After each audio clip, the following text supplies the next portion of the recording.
কারণ আমি ম্যামকে এক্সপোতে দেখেছিলাম, সেই টাইমে ম্যামের সাথে কথা বলতে পারিনি। আর আমি খুব এক্সাইটেডও ছিলাম কি ম্যামের সাথে সামনাসামনি কথা বলাটা একটা আমার কাছে একটা সত্যি মানে খুব আলাদাই বিষয় ছিল। মানে আমি একটা আলাদা জগতের মানুষ, আমি যেটা বলতে চাইছি সেই জায়গা থেকে একটা জায়গায় আমি এসেছি, সেটা আমার কাছে সব থেকে বড় পাওয়া। আর ম্যামের কাছে শেখাটা ছিল আমার সব থেকে মানে খুব ভালো একটা মানে কি বলবো খুব ভালো একটা জিনিস, যেটা আমি লাইফে কোনোদিন ভাবিনি কি ম্যামের কাছে আমি শিখতে পারবো।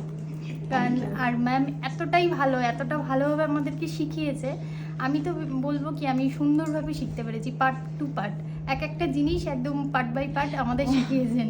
ও অনেক কিছু ভেবে ভেবে বলছি যদি চলতে সাধু কিছু বেরিয়ে যায়।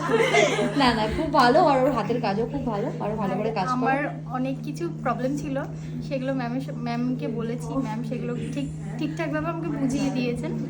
আর এখনো পর্যন্ত কিছু কিছু ডাউট আছে যেগুলো আমি এই ক্লাসের মধ্যেই ক্লিয়ার করে নেব। আর 2টো ক্লাস এখনো বাকি ওদের। হ্যাঁ। ঠিক আছে।